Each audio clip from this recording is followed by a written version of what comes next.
will stand in our way, and our golden age has just begun. This is Human Events with Jack Posobiec. Now it's time for everyone to understand what America First truly means. Welcome to the Second American Revolution. All right, ladies and gentlemen, we're back here. Jack Posobiec, Real America's Voice, Human Events Daily. We're live at the steps of the White House.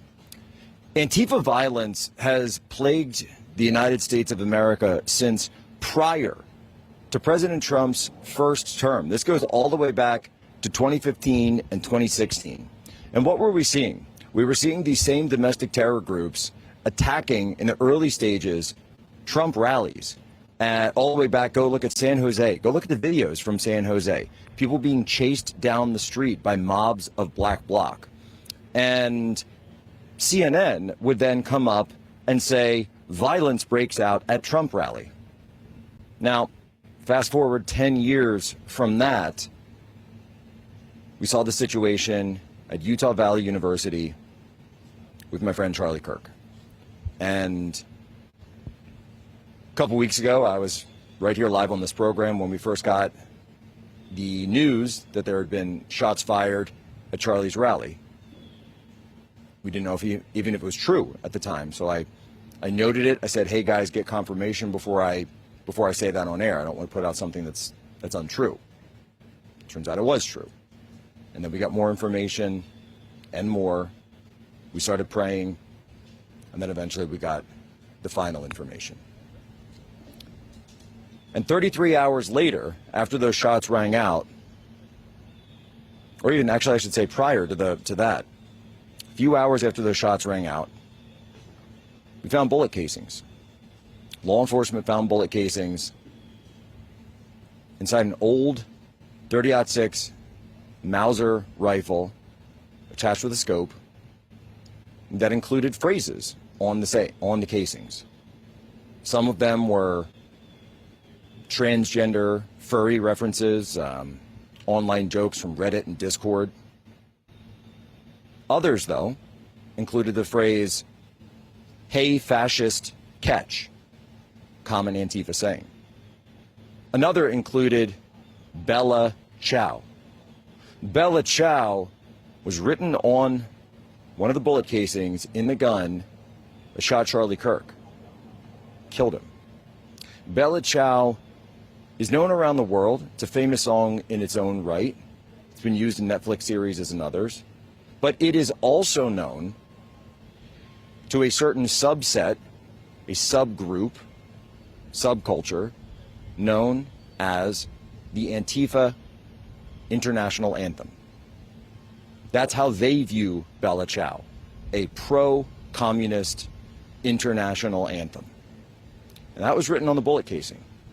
And so anyone who's familiar with Antifa, anyone who studied them, the research that I did when I wrote the book, Antifa Stories from Inside the Black Bloc, all the way back in 2020, released it early 2021. It shows you the history of this communist Marxist group, the godless atheists, because Antifa started as the international wing of the Bolsheviks. Antifa was funded by the Bolsheviks.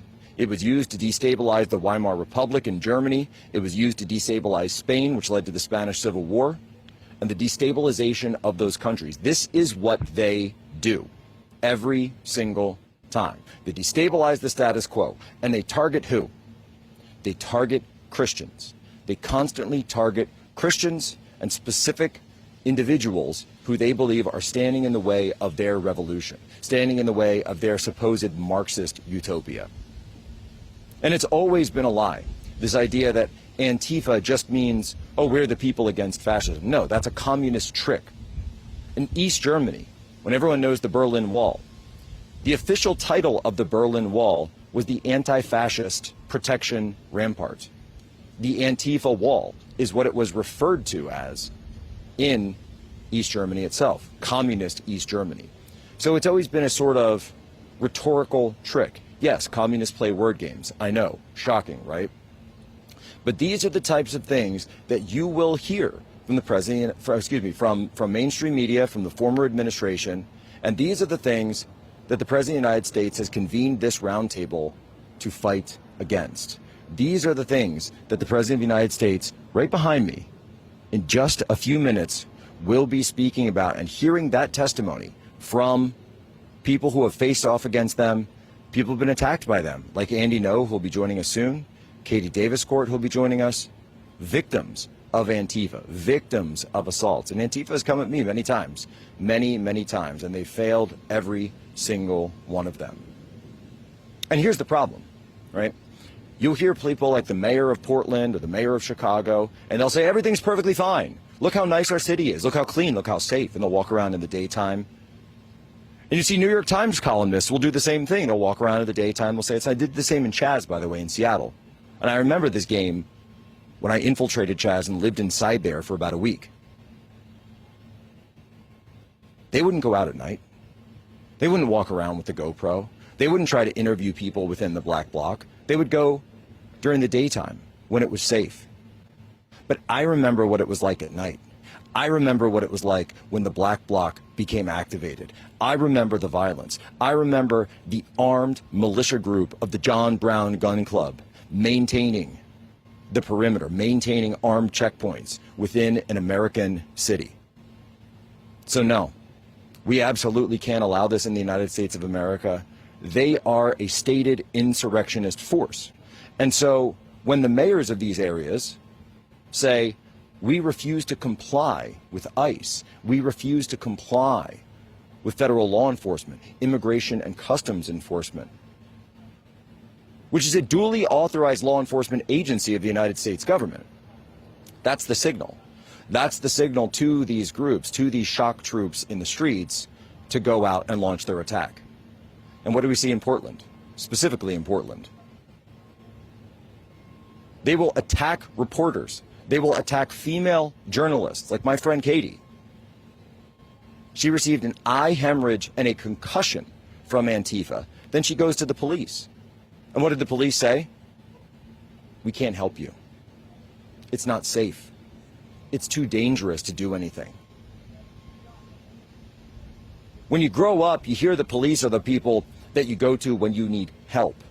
But what happens in these cases where a system, a city, a locality becomes so corrupted by ideology, so captured by Marxist hate, so captured by domestic terrorist ideology, that the own police force itself not only will not help a victim like Katie, but will even arrest a working journalist like Nick Sautter, who was arrested, I think it was the next night after Katie was attacked. He was arrested while defending himself from Antifa that were assaulting him.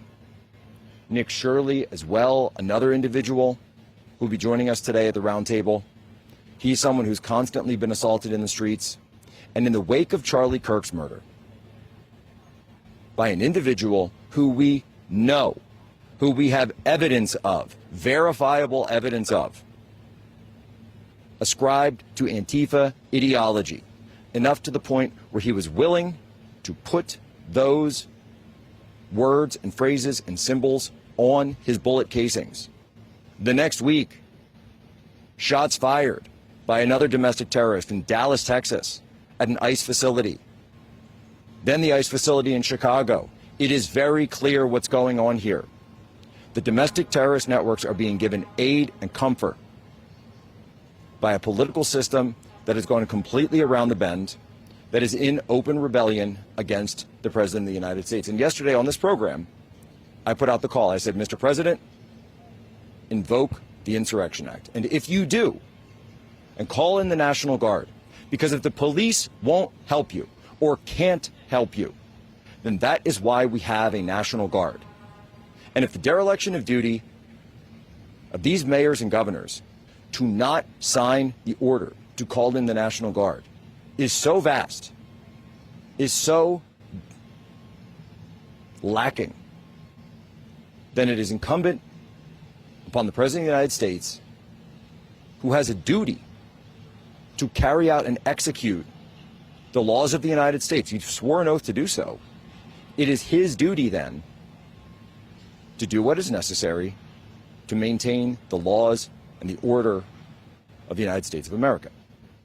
And that means calling in the National Guard. And no, it doesn't mean some massive deployment of, an occupation of an entire city. No, of course not. But it does mean a deployment of the National Guard in order to put down the lawlessness, in order to correct the chaos, to upright and uphold the law and order of these select areas. And yes, generally it is around the ICE facilities, the federal facilities. But we can't play this game anymore where Antifa can go across the street or go a couple of blocks away and suddenly, we lose jurisdictional ability, or federal agents and the National Guard don't have jurisdictional ability to do anything about it. No. The time for those games has ended, and the time has come to stop playing such games. In fact, the time is here. Some would argue the time has been here for quite some time to call in the National Guard and also to use the RICO Act to go after the funders, the financiers, the networks, the international networks, the tie-ins to Western Europe. And there are so many tie-ins to Western Europe where Antifa was first birthed.